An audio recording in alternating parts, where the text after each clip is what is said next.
Salario mínimo.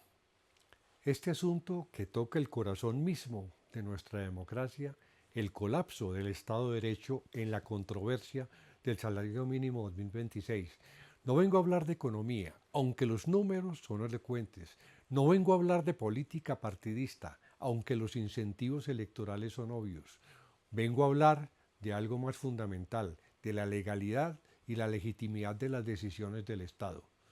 Durante los últimos meses hemos presenciado un espectáculo jurídico sin precedentes, un decreto de salario mínimo expedido sin la debida motivación técnica, una suspensión judicial que no suspende realmente, un gobierno que simula cumplir con una orden judicial mientras socava desde las calles. Esto no es un accidente, es un patrón deliberado de la erosión institucional.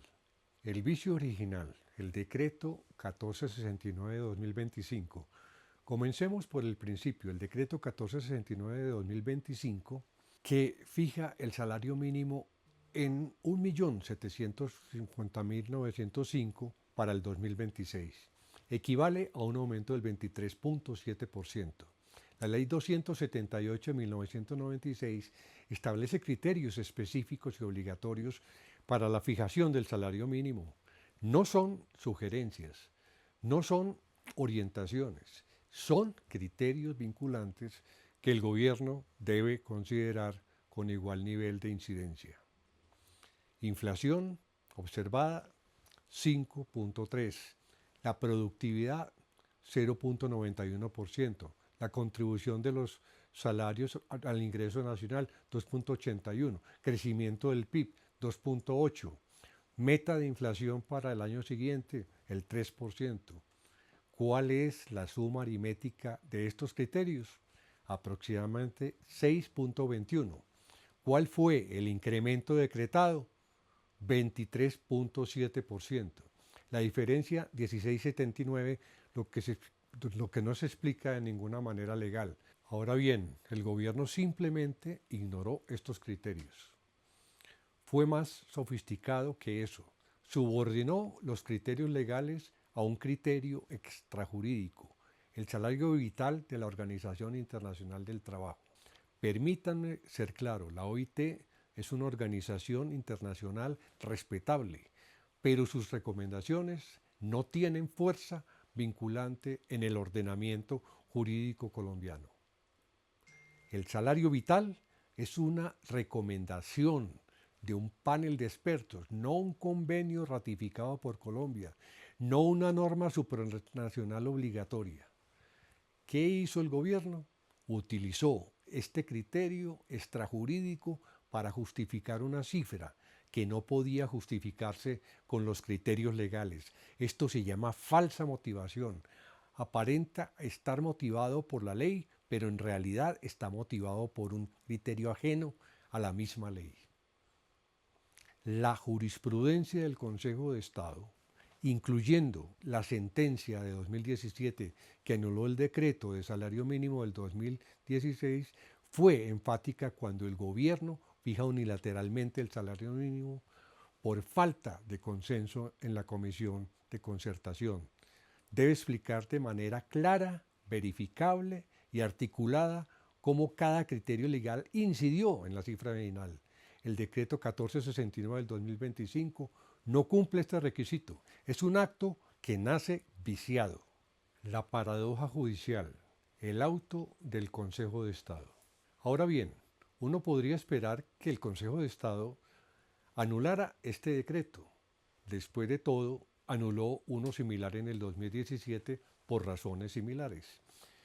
Pero lo que sucedió fue algo diferente, algo más preocupante. El Consejo de Estado, en su auto del 12 de febrero de 2026, reconoce que el decreto tiene motivación extensa, técnica y jurídicamente suficiente, pero luego suspende el decreto y luego ordena al gobierno expedir un nuevo decreto bajo criterios específicos. Permítanme señalar la paradoja. Si el decreto tiene motivación suficiente, ¿por qué se suspende? Si el decreto es ilegal, ¿por qué no se anula definitivamente? Si el decreto es legal, ¿Por qué se ordena expedir uno nuevo? La respuesta es que el Consejo de Estado ha creado un limbo jurídico donde la ilegalidad se perpetúa bajo la apariencia de legalidad. Permítanme explicar cómo funciona este mecanismo. Primero, la suspensión es diferida. El párrafo 365 del auto establece que durante el lapso comprendido entre la notificación de esta providencia y la fecha de publicación del decreto transitorio, el valor del salario mínimo para la vigencia 2026 seguirá correspondiendo al establecido en el decreto 1469 de 2025. En otras palabras, mientras se expide el nuevo decreto, el decreto 1469 continúa vigente y produciendo todos sus efectos. Los trabajadores siguen percibiendo el salario de 1.750.905, las pensiones continúan indexadas al nuevo valor, las multas, tarifas y demás valores vinculados al salario mínimo siguen siendo los del decreto 1469. ¿Dónde está la suspensión? No existe. Lo que existe es una orden de expedir un nuevo decreto que presumiblemente contendrá un valor diferente. Pero mientras se expide ese nuevo decreto, el decreto 1469 continúa produciendo todos los efectos. Segundo, la consolidación de derechos adquiridos. El párrafo 366 del auto establece que la suspensión provisional de los efectos del decreto 1469 del 2025 no tendrá ningún efecto sobre las obligaciones y derechos que se calcularon con base en el valor del salario mínimo del año 2026, allí establecido, y que fueron efectivamente causadas o pagadas con anterioridad a la publicación del nuevo acto administrativo. Esto significa que todos los pagos realizados con base en el decreto 1469 son irreversibles. Las pensiones pagadas con indexación del 23.7% no pueden ser recuperadas. Los contratos celebrados con base en el nuevo valor son válidos. En otras palabras, el Consejo de Estado ha consolidado los efectos del decreto 1469 mientras pretende suspenderlo.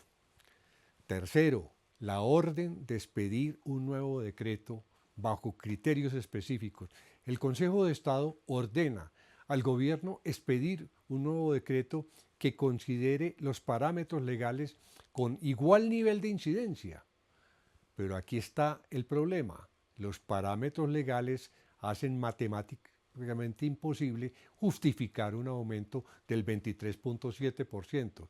Si el gobierno intenta mantener el 23.7% del nuevo decreto, violaría los criterios establecidos por el Consejo de Estado. Si reduce el porcentaje, violaría los derechos adquiridos de los trabajadores. El Consejo de Estado ha creado una orden imposible de cumplir.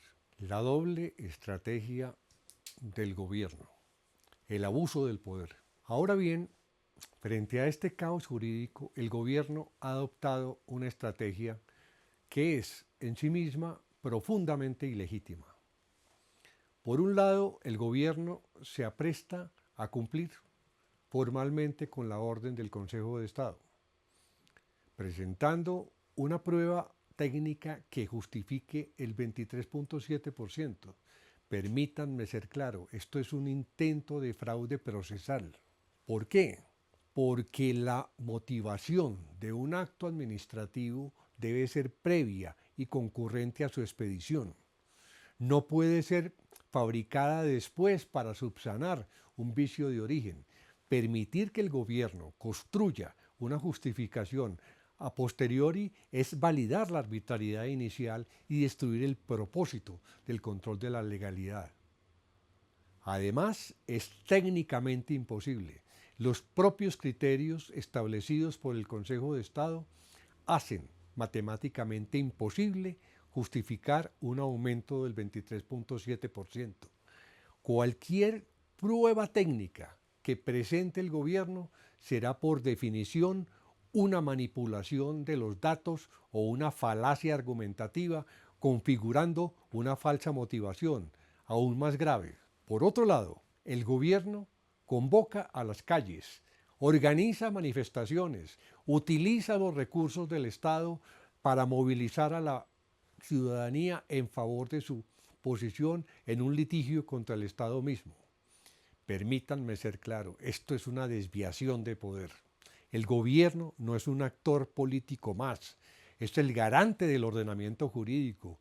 Tiene un deber de neutralidad y de lealtad institucional. Cuando una controversia jurídica está sub judice, bajo conocimiento de un juez, el deber del gobierno es acatar las decisiones judiciales, defender su oposición a través de los canales procesales establecidos y mantener una postura de respeto por la institucionalidad. Pero cuando el gobierno convoca a las calles para presionar el Poder Judicial, incurre en una anomalía democrática muy grave.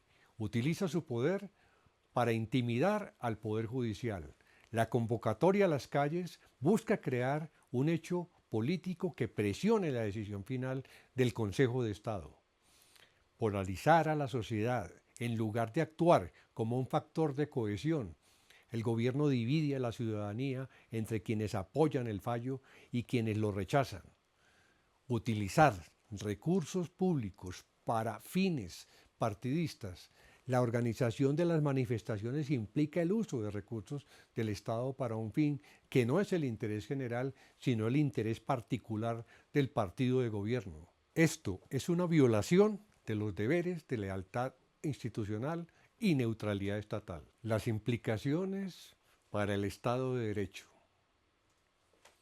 ¿Cuál es el significado profundo de todo esto? Significa que hemos llegado a un punto en el que el gobierno está dispuesto a, primero, expedir actos administrativos sin la debida motivación legal, confiando en que posteriormente podrá fabricar una justificación. Segundo, utilizar su poder para presionar al Poder Judicial, sustituyendo el debate jurídico por la presión de la calle. Y tercero, erosionar la confianza en las instituciones, demostrando que la legitimidad no reside en el cumplimiento de la ley, sino en la capacidad de imponer su voluntad. Esto no es un accidente, no es una anomalía, no es aislado, es un patrón deliberado de la erosión institucional. ¿Cuáles son las consecuencias? Primero, la seguridad jurídica se destruye si los ciudadanos no pueden confiar en que los actos administrativos se ajustan al ordenamiento jurídico, en que pueden entonces confiar.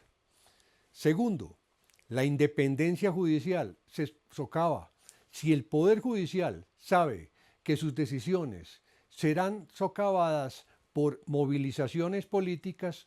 ¿Cómo puede ejercer su función de manera independiente y la constitucional? Tercera, la separación de poderes se viola. Si el Ejecutivo utiliza su poder para presionar al Judicial, ¿dónde queda el equilibrio de poderes que caracteriza a un Estado social de derecho? Cuarta, se abre la puerta a futuros abusos. Si el gobierno actual puede hacer esto sin consecuencias, ¿qué impedirá que gobiernos futuros hagan lo mismo? ¿Qué debe hacerse? Primero, el Consejo de Estado debe emitir una sentencia de fondo clara y definitiva. No más medidas cautelares ambiguas. Debe pronunciarse sobre si el decreto 1469 de 2025 es legal o ilegal. Y si es ilegal, debe anularlo definitivamente sin permitir legalizaciones retroactivas. Segundo, el Consejo de Estado debe aplicar un estándar jurisprudencial consistente. En 2017 anuló un decreto de salario mínimo por insuficiencia de motivación. En 2026 debe aplicar el mismo estándar. No puede haber dos pesos y dos medidas. Tercero, el gobierno debe respetar la separación de poderes. Debe abstenerse de convocar manifestaciones para presionar decisiones judiciales. Debe defender su posición a través de los canales procesales y establecidos, no a través de la movilización política. Cuarto, La ciudadanía debe exigir la rendición de cuentas. Los funcionarios públicos que utilizan su cargo para promover manifestaciones con fines políticos deben ser investigados disciplinariamente y sancionados. Los actos que resultan de esta presión política deben ser anulados por desviación de poder. Quinto, los candidatos presidenciales y los líderes políticos deben mantener posiciones coherentes, basadas en principios jurídicos, no en cálculos electorales. Si hace poco argumentaban que el decreto era ilegal, no pueden ahora defenderlo simplemente porque la situación política cambió. Conclusión. Estamos en un momento crítico para nuestro Estado social de derecho. Las decisiones que tomemos ahora determinarán si Colombia seguirá siendo un Estado donde la ley prevalece o si evolucionará hacia un Estado donde el poder prevalece, el poder autoritario. La controversia del salario mínimo 2026 no es simplemente una disputa sobre cifras económicas, es una disputa sobre la legitimidad del poder público y sobre si nuestras instituciones pueden resistir la presión política del autoritarismo. Mi pregunta a ustedes es simple: ¿vamos a permitir que el gobierno destruya el Estado social de derecho en nombre del salario mínimo? Porque si permitimos esto, mañana permitiremos que destruya el Estado de Derecho en nombre de cualquier otra cosa. La legalidad no es negociable. La legitimidad del poder no reside en la capacidad de movilizar masas, sino en el cumplimiento de la ley. Si no defendemos esto ahora, no habrá nada que defender después.